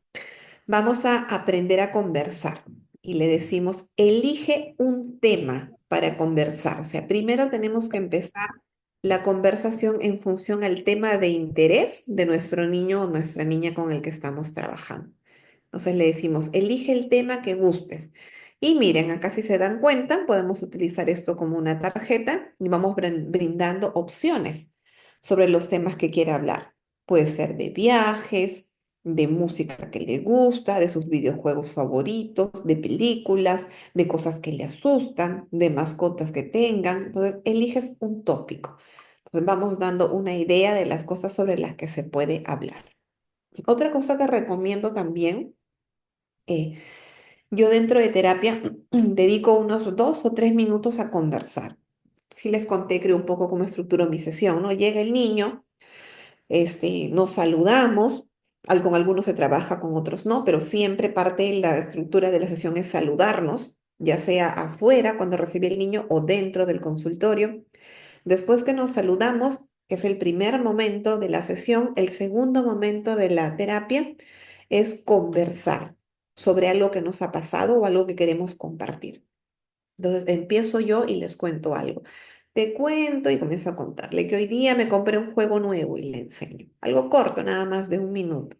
Y luego ahora te toca a ti y el niño tiene que conversar y contarme algo. Entonces, de manera transversal, independientemente de si estoy trabajando esta área de pragmática u otra cosa, yo agrego eso, porque esas habilidades conversacionales deben estar. Y les cuento que hay muchos niños que no saben conversar porque no se les enseña o no saben cómo interactuar y no necesariamente tienen dificultades de lenguaje. Entonces es importante ir guiando esta habilidad. Bien, creo que hay algo en el chat, hay una pregunta. Lilian, aquí en el ejemplo anterior se estaría trabajando vocabulario más complejo, abstracto y pragmática, ¿verdad? ¿En qué tarea era pragmática en realidad? Bueno, son habilidades conversacionales y ahorita ya estamos más centrándonos en pragmática, en aconsejar. No, eso es pragmática. pero de alguna manera siempre están inmersas las habilidades semánticas. En la pragmática necesitamos, ahorita te muestro la diapositiva de todas maneras. Aquí, ¿verdad? Esto es pragmática, ya, esto es pragmática. Ahora, de todas maneras, para trabajar esto, el niño tiene que tener de base otras habilidades, si no, no va a poder llegar a este nivel. Pero esto de aconsejar es netamente pragmático. Cuando estoy compartiendo la pantalla no se ven los mensajitos del chat. Bueno, acá pasamos de elegir el tópico y acá hay otra idea de actividad donde trabajamos las habilidades conversacionales, también el tema de tópico y en lugar de utilizar una tarjeta, algo que se hace más dinámico y que nos facilita también la flexibilidad, porque en esta dinámica anterior, si yo le presento una tarjeta, el niño elige el tema, ¿verdad? De su preferencia. Ahora acá estamos haciendo un paso a la flexibilidad porque es una ruleta, no se ve acá, pero esta ruleta se mueve. Entonces aquí le va a salir algún tópico que quizás necesariamente no le guste tanto. Entonces vamos trabajando esa flexibilidad para que cambie también un poco el tema, porque finalmente, si bien es cierto, inicialmente vamos a trabajar con temas de su interés, en la vida real no va a conversar siempre de algo que solamente le gusta a él, ¿verdad? Porque las conversaciones son de dos o de más personas y hay que ajustarse precisamente a los intereses de otra persona también. Entonces vamos haciendo ese salto de primero trabajar sobre sus tópicos de su interés, los que prefiere, y luego agregar otros adicionales y hacer una ruleta, ¿no? O de pronto, si no hago una ruleta, hago tarjetitas y voy sacando al azar para que se ajuste a otros temas de conversación. O de pronto, ahora elijo yo. Ya elegiste tú, ahora yo elijo el tema del que vamos a conversar e ir ajustándose a esas dinámicas que tenemos como temas para que tengan algunas ideas. Música, cosas que te asustan, juegos, mascotas, cursos que te gustan, cursos que más te gustan en el colegio, cuáles son las comidas que te gustan y las que no, en fin, ¿no? Otros temas que pueden surgir. Muy bien. ¿Qué es importante saber cuando hablo o cuando toco un tema en tópico? Que va a haber tres momentos importantes en la conversación. Si bien es cierto, ya elegí mi tema de conversación, ahora tengo que seguir esta estructura en la conversación. ¿Qué es lo primero? Introducción al tópico. Es la forma en la que se inicia una conversación. No es adecuado, pensando en chicos con dificultades en la comunicación de pronto, que venga y te aborde de la nada y te diga, ¿sabías que es un mito que el cabello sigue creciendo después de que estás muerto? De la nada no puedes ir y tocar un tema tan abrupto sin ninguna entrada. Entonces, se va mostrando, se va enseñando que primero tiene que darle una introducción a la conversación. Luego hay un segundo momento que consiste en mantener el tópico. Es decir, cuando una persona te está hablando de un tema, tú tienes que hacer preguntas y comentarios relacionados al tema con la finalidad de seguir conversando o extender la conversación. Estas cosas muchas veces se explica de manera explícita. Y paso número 3, hay que finalizar el tópico. Cuando ya no quieres conversar, cuando ya no puedes conversar, no te puedes ir y dejar a la persona parada hablando. Tienes que hacer un cierre para poder retirarte o para poder cambiar de tópico incluso. Entonces, todo esto se enseña. Un poco lo que les indico. Yo también trabajo esto con mis niños. Tengo varios niños con TDAH que tienen dificultades en lenguaje y trabajo todos estos temas. Porque pasa, ¿no? Que vienen y de la nada te hacen un comentario abrupto, ¿no? No te saludan, hola, ¿no? Modelando el saludo, que el saludo también se convierte muchas veces en una introducción del tópico. Hola, quiero contarte algo. Esa es una introducción. Entonces, muchas veces hay que modelar esto. Y les digo, ¿por qué es importante todo esto? Porque de pronto dirán, no, yo no trabajo con niños con autismo. No son los únicos chicos que necesitan eso. Hay niños que necesitan trabajar sus habilidades conversacionales y hay que explicarles y modelarles todo esto, ¿no? Ya, me abordó adecuadamente y ya dio una introducción al tópico, comenzamos a conversar, ¿no? O de pronto yo doy inicio al tópico y de pronto él me ignora totalmente y me cambia el tema. No puede hacer eso, ¿no? Tiene que mantener el tópico o de pronto dar una finalización para poder cambiar el tema. Y estas cosas en un niño con dificultades atencionales, con TDAH, se le explica así tal, explícitamente, para que aprenda a modular o ajustar su conversación y va practicando también los momentos de estas habilidades conversacionales dentro de la sesión, como parte de objetivo de la sesión. Y acá tenemos, por ejemplo, este recurso. Pegas tus imágenes, tus pictogramas, para que recuerden la conversación cuáles son los momentos. Un primer momento, introduces el tópico, el tema que elegiste. Un segundo momento donde tienes que hacer preguntas, que está representada por esta imagen. Perdón, claro, hacer preguntas y también hacer comentarios. No solamente, y ojo, bueno, esto se va trabajando a lo largo, ¿no? Al inicio vas planteándole la estructura y posteriormente vas afinando el momento uno, luego el mantenimiento y luego la finalización, ¿no? Cada uno tiene que trabajarse y profundizarse, pero es importante que cuando empieces a profundizar el mantenimiento del tópico, el niño tenga la claridad de que una conversación no es solamente hacer preguntas, sino no se da una conversación. Tiene que también hacer comentarios, que muchas veces comienzan, ¿y de qué color era? Ah, ¿y cómo se llamaba tu perro? ¿Y cuánto medía? ¿Y cuántos años vivió? Eso no es, ¿no? O sea, tiene que hacer comentarios. De pronto, se llama este chocolate, comentarios, ay, qué bonito nombre. O, ay, yo también tengo un perro y se llama de tal manera. Entonces, no es solamente el mantenimiento del tópico, hacer preguntas, sino hacer preguntas y comentarios. Y luego, la finalización. Se van dando todas esas indicaciones. Como parte de nuestro trabajo, porque las habilidades de conversación ya son habilidades que se trabajan cuando el niño es un poco más grande y que además requieren, ¿verdad?, de otras habilidades por la misma complejidad. Tenemos que ir haciendo un monitoreo. Acá les estoy poniendo este modelito de ficha que les puede ayudar. Por ejemplo, en observaciones y anotaciones, yo voy indicando los objetivos que me voy a ir planteando. Por ejemplo, respetó el tema de conversación, sí, voy marcando, no, voy marcando también y voy haciendo mi cotejo de cuál es la evolución de mi usuario. De pronto, realizó 4 preguntas porque una consigna que yo me puedo poner es que realice 4 preguntas y de pronto 2 comentarios. Eso le va dando forma a mi conversación. Si lo hizo, voy marcando, no lo hizo, hay que tenerlo en consideración. ¿Realizó comentarios, sí o no, no? Y al final realizó adecuadamente, perdón, finalizó adecuadamente la conversación, sí o no. Entonces vamos poniendo ese detalle. Con ese detalle de los logros que alcanza o de pronto los que no está alcanzando, yo voy a poder estructurar mejor las observaciones que tengo al respecto para ver por dónde voy dirigiendo mis estrategias, mis actividades.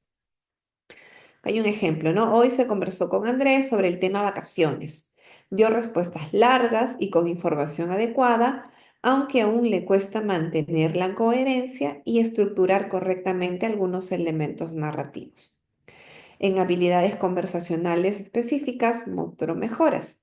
Hizo comentarios más pertinentes, mostró mayor interés por compartir eventos personales, hizo preguntas sin dificultad, aunque necesitó recordatorios verbales y visuales para realizarlas de manera adecuada. La conversación la realizó con la terapeuta, vas anotando en qué contexto se dio y si estaba entusiasmado por conversar. Entonces, esto te sirve posteriormente para cuando hagan su informe de evolución de terapia. Muy bien, veamos ahora las habilidades de comunicación no verbal. Aquí estamos viendo esta habilidad precisamente de mantener la mirada cuando conversamos. Es importante también recordarle a nuestro usuario que se tiene que mantener la mirada cuando conversas con otro y explicarle por qué es importante mantener la mirada, no solamente decirle mírame, mírame y poner tu prompting visual, sino explicarle la importancia de la mirada, porque si uno no se mira con el otro cuando conversa, se pierde de muchas claves verbales. ¿Qué es lo primero y cómo les indico yo respecto a la importancia de la mirada en la conversación, principalmente uno, que cuando tú miras al otro, no necesariamente constantemente, pero sí mirar eventualmente, estás demostrando atención. Dos, cuando tú no miras, muchas veces no puedes entender a qué se refiere la persona, porque la persona puede hacer gestos para aclarar la información que está compartiendo o puede hacer señales. Te puede decir el de allá. Y cuando se refiere a el de allá, tú tienes que ver a dónde está mirando, porque se puede referir o al juguete amarillo o a la pelota que está al otro lado. Entonces, para entender de manera completa lo que dice, tienes que mirar a la otra persona, porque con su cuerpo te da señales de lo que te está contando. ¿Ok? Entonces, se puede utilizar un apoyo visual para recordarle al niño la importancia de mirar a la otra persona mientras se conversa, ¿no? Y lo que les indique, pues que se le explica que mantener el contacto visual indica que está prestando atención y que está escuchando activamente con interés. Y le decimos, miramos al otro cuando habla y puedes presentar tu pictograma para no estar interrumpiendo la conversación constantemente diciéndole, miramos al otro cuando habla, porque el niño se pone por allá, tú le estás hablando, mira a otro lado, se voltea, ¿no? De pronto lo que hace. Si tú constantemente le dices, nos miramos o mírame cuando te hablo, ya interrumpes el flujo de interacción. Pero si tú levantas tu cartelito que tienes, sí, por ejemplo, ¿no? Y estás hablando y el niño se va por otro lado y tú te acercas y le pones el cartel, nos miramos, sigues hablando, ¿no? Solamente muestras el cartel y el niño lo reajustas a que siga la interacción comunicativa. Muy bien. Hay otras habilidades importantes en la comunicación o en la interacción. Ya estas las denominamos habilidades paralingüísticas. Una de estas habilidades es la intensidad de la voz. La intensidad de la voz adecuada facilita interacciones sociales más fluidas.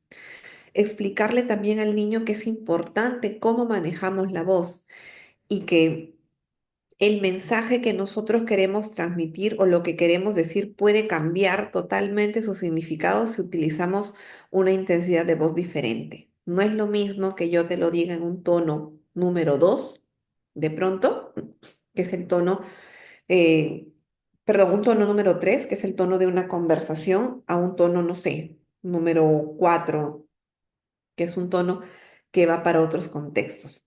Entonces, se le explica también que hablar demasiado alto puede percibirse como agresivo, como invasivo, mientras que si hablas muy bajo puede dificultar que otros te comprendan o te escuchen y eso finalmente te genera frustración o aislamiento. Frustración porque constantemente te van a decir ¿qué? ¿Qué? O de pronto ya no quieren interactuar con él porque a cada rato le tienen que pedir que lo digan más fuerte. Se trabaja con la intensidad de la voz. Aquí lo que nos sirve mucho, por ejemplo, es trabajar con el termómetro de la intensidad de la voz. Elaboramos un termómetro, como ven acá, y vamos colocando las pautas que vamos a manejar. Tenemos, por ejemplo, un primer nivel de intensidad de voz base, que es el silencio, donde no hay voz, porque tenemos que estar callados. Y así como le decimos este nivel 0 o nivel 1, dependiendo cómo quieran manejarlo, tenemos que explicarle también en qué contextos se utiliza. Por ejemplo, en clase. ¿Verdad? En clase tenemos que estar en silencio, no podemos estar hablando. Eh, de pronto hasta que levantemos la mano para comentar algo, porque si no estamos interrumpiendo. La dinámica de la clase es así, ¿verdad? Como ven acá, hay una niñita en silencio, que está la palabra escrita y aquí está el dibujo que representa en qué entorno se mantiene ese nivel de intensidad de la voz. Y luego tenemos un primer nivel o un segundo nivel de intensidad de voz que corresponde a susurrar. Acá pueden ver el dibujito de dos niños que están hablando bajito, ¿no?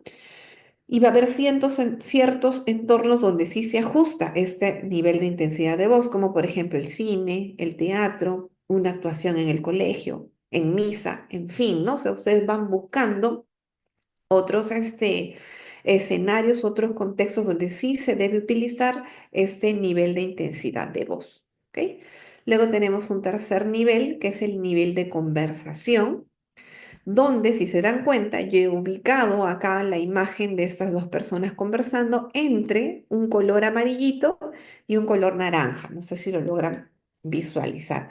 ¿Por qué? Porque la conversación debe ser media, ¿no? Perdón, en una intensidad de voz media. Es decir, que no debe ser muy alto, pero tampoco tiene que ser muy bajo. Hay un nivel intermedio. Entonces vamos jugando con esos niveles de voz para que comprenda cuál es la intensidad adecuada en una conversación.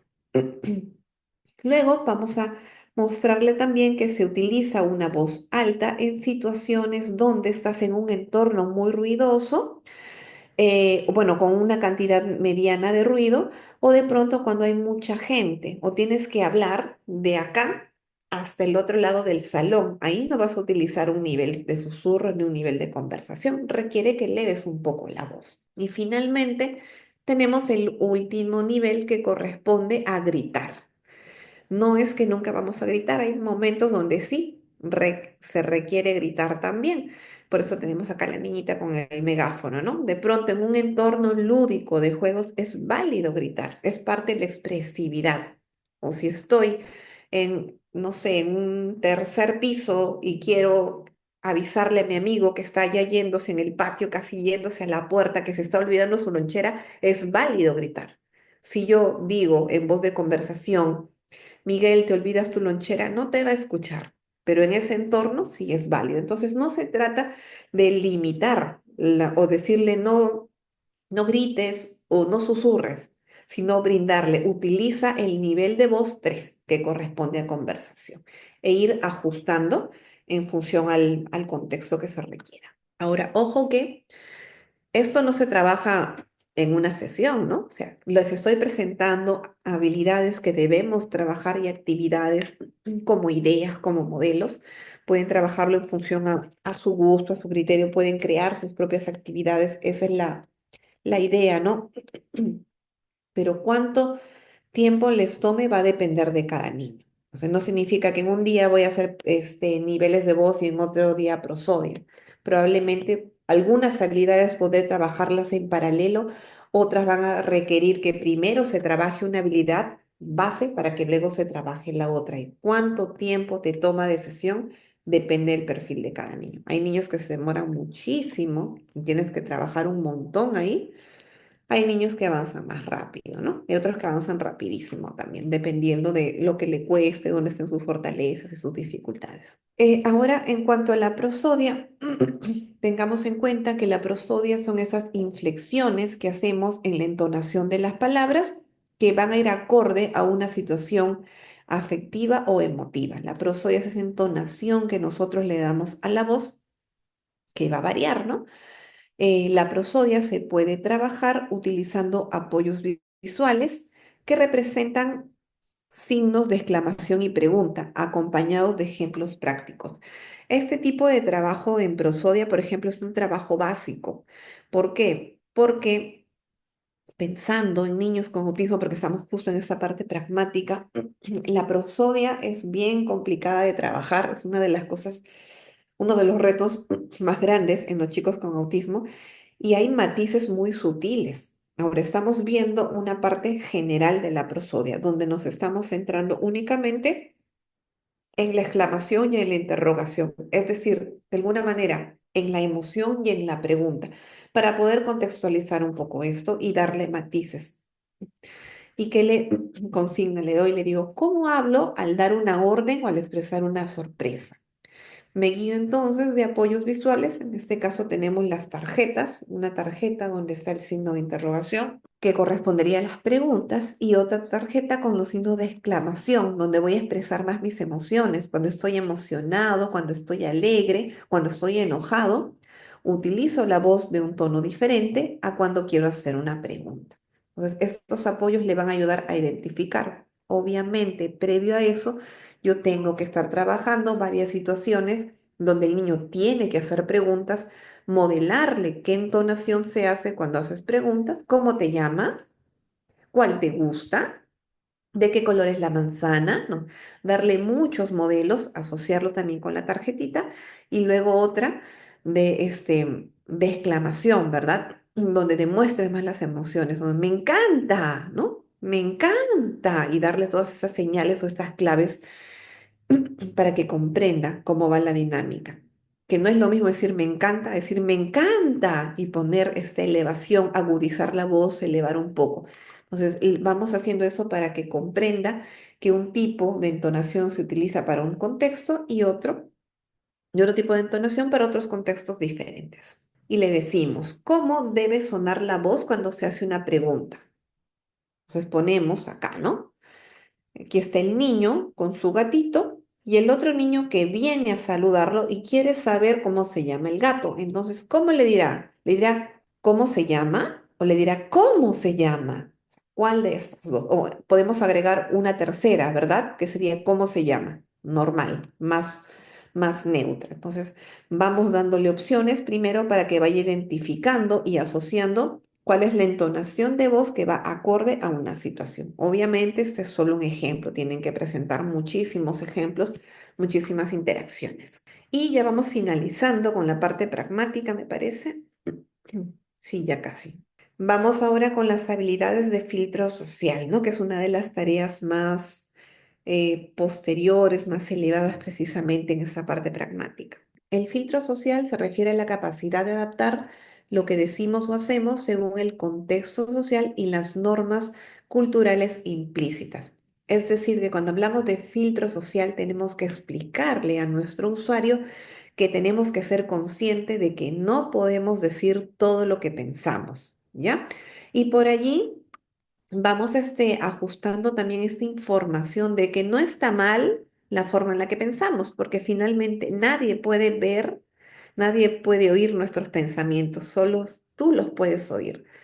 Lo que tenemos que ajustar es lo que sí se debe decir y lo que se debe quedar en tu cabecita y no decirlo, ¿no? Entonces, le podemos indicar, todos tenemos pensamientos y está bien pensar cosas agradables o cosas desagradables, porque nadie puede oír nuestros pensamientos. Lo que tenemos que hacer es aprender qué sí se debe decir y qué se debe quedar guardado en nuestros pensamientos. Entonces, vamos ajustando, vamos modelando estas tareas. Nos puede servir también acá el poder interpretar la verdad, la podemos entender como un termómetro. En este termómetro vamos a encontrar diversos niveles de verdad. Vamos a tener una verdad que es adecuada para expresar, para decirla, y hay otra verdad que va a ser muy intensa. Y acá tenemos los colores, ¿verdad? La verdad muy intensa en rojo, la verdad adecuada en verdecito. Entonces, vamos a ver estas verdades. Vamos explicando. Cuando la verdad es adecuada, la podemos decir. Cuando la verdad es muy intensa, es mejor guardárnosla, ¿no? Y no decirlo. Solamente la piensas, no la verbalizas, no la expresas. Por ejemplo, aquí, en esta foto, si tú ves, ¿no?, a esta persona, ¿qué es lo que piensas? Vas a tener verdades adecuadas y verdades intensas. Por ejemplo, ¿cuáles pueden ser nuestras verdades adecuadas al mirar a esta señorita? A ver, escucho sus comentarios o escriben en el chat, por favor. Indíquenme cuáles son sus verdades adecuadas. Gracias, Lilian. Tiene bonitos ojos, tiene un bonito color de cabello. Excelente, ¿verdad? ¿Y cuál sería una verdad muy intensa que solamente debería quedarse en nuestra cabecita? Tu peinado es raro. Excelente, Lilian, ¿no? O tienes cosas raras en las orejas, que dicen los chicos, ¿no? ¿Qué cosa tienes en la nariz, ¿no? Entonces, efectivamente, ¿no? Así vamos enseñándole al niño y tenemos que presentarle imágenes, muchas exposiciones para que el niño vaya ajustando este, todos sus pensamientos y sus ideas a diversas situaciones y aprenda a ajustar cuándo una verdad es adecuada y la puede decir y cuándo es muy intensa para no decirla. Y este también es el primer, que te pusieron en el cabello, exacto, ¿no? Este es el primer trabajo para posteriormente empezar a modelar cumplidos, que es un trabajo muchísimo más complejo. Entonces, esto es lo que vamos trabajando o realizando dentro de terapia. Ir ajustando, enseñándole que cuando la verdad es muy intensa, no se verbaliza, se queda solamente en la cabecita. Muy bien, hasta aquí. ¿Tienen consultas, tienen dudas antes de empezar con esta parte que es un poquito más densa? ¿Tienen preguntas, dudas de repente de alguna parte de la terapia, de la intervención? ¿O sigo con una diapositiva más para terminar? Muy claro, ok. Vamos continuando entonces. Sí, Lilian, te escucho. Adelante. Sí, buenas tardes. Quería preguntar, habilidades previas para trabajar la pragmática. ¿Tendría que trabajar también inferencias o qué otras cosas más podría trabajar? La pragmática como habilidad, como componente, sí requiere algunas habilidades básicas, básicas todavía, ¿no? Pensando en niños muy severos que no van a poder llegar a este nivel, si estamos pensando en niños con autismo, o si estamos pensando en niños muy pequeños, requiere habilidades como la atención conjunta, habilidades de atención hacia el otro, el poder mantenerse sentado, a eso. Ahora, si te refieres a trabajar este tipo de verdades, es decir, la verdad, qué habilidades previas hay, un poco las que hemos venido viendo en la diapositiva, o a dónde va dirigida tu pregunta, de repente no la estoy comprendiendo bien. También respecto al filtro social, vamos a tener una comprensión diferente, que es la cognición social. Y esto consiste en entender qué comportamientos son apropiados en diferentes situaciones, porque así como hay verdades que debemos guardárnoslas porque son muy intensas, hay comportamientos que no son adecuados para diversos contextos. Entonces vamos a enseñarle y vamos a entrenarle a través de historias sociales. Les voy a pasar, les pido que me hagan, por favor, recordar con la coordinación para pasarles unas fichas o unas actividades de historias sociales que pueden ustedes tomar como ejemplos o de pronto ajustar a sus terapias para tener ahí algunos modelos. Acá se le dice, observa estas situaciones y comenta si lo que hacen y dicen los personajes es adecuado o es inadecuado. Y tenemos que examinar. Si el niño no lo entiende, se le explica el detalle por qué. Y se entrena después con varios ejemplos parecidos donde vas cambiando un poco las palabras hasta que entienda por qué es adecuado o no, hasta pasar a otra situación de entrenamiento. Por ejemplo, viene este niño, Juan, todo contento, emocionado, y dice, mira, al fin me compré la casaca que tanto quería. Ahorré mucho para comprarme esta casaca. Y luego viene Lenita y le dice, no me gusta el color de tu casaca. ¿Este comentario es adecuado o inadecuado y por qué? ¿No? Entonces, primero el niño va a tener que identificar, en este caso, como nos damos cuenta todos, que el comentario es inadecuado. Ahora tenemos que empezar a enseñarle y desglosar por qué es inadecuado el comentario. A ver, ¿qué dicen ustedes? Quiero un par de comentarios, por favor. ¿Por qué es inadecuado? ¿Qué puede sentir o qué puede pensar el niño cuando le das ese comentario? Porque le está ofendiendo, pero, por ejemplo, esto tenemos que explicarle a los chicos que no están entendiendo mucho más, de una manera mucho más explícita. Por ejemplo, le podemos decir, cuando tú dices que no te gusta ese color, le estás diciendo que no te gusta su casaca. O él puede entender que su casaca es fea. Entonces, hay que ser bien explícitos. Por eso este tipo de comentarios no se hacen. ¿Ok? Y luego, después de identificar, le vamos a decir, pensamos antes de hablar. Lo que dijo la niña, ¿es adecuado o inadecuado? Un poco lo que ya expliqué, es inadecuado. ¿Por qué? Le explicamos por qué. Perdón, acá falta. Y luego tendríamos que hacer el pase a decirle, si este comentario no es adecuado, ¿por qué comentario lo puedes cambiar? Entonces, allí también entran a tallar que hemos visto anteriormente las verdades. Entonces, siguiendo esa dinámica, podría decir, me gusta el modelo de la casaca, ¿no? O solamente decir una frase, de guión, que también se les enseña con guiones y aprenden que ante ciertas situaciones hay una frase común que se dice, como, qué bonito. Ahora es un poco complicado con los chicos, pensando en chicos con autismo por el tema de la verdad, ¿no? Entonces, no, de pronto, no decir una mentira, cambiarlo y me gusta el modelo, ajá, o algún otro comentario, pero ajustar, que entienda que hay frases que no van al contexto. Hasta aquí. Vamos cerrando la sesión. ¿Tienen consultas? Tenemos un par de minutitos. ¿Tienen dudas? O si no, cerramos y les voy recordando mientras van escribiendo sus consultas, si es que las hay, que mañana domingo a las 4 de la tarde vamos a estar llevando la última clase de este módulo, ¿ok? Que sería la cuarta clase. Y estaríamos cerrando con todo lo que son actividades y estrategias de intervención temprana y intervención. He agregado algunas que son interesantes también más generales en la intervención del lenguaje, por los motivos que les expliqué al inicio de la clase. Así que les agradezco también su comprensión. La verdad es que no tengo otra fecha para dictarlo porque ya se complica muchísimo. Y bueno, mejor adelantarlo que retrasarlo también, ya que todos se van a sus fiestas. Muy bien, debido a que no hay consultas, parece que todo ha quedado claro. Entonces damos por finalizada la clase y ya nos vemos mañana domingo a las 4 de la tarde, ¿ok? Muy bien, buenas tardes, que les vaya bien.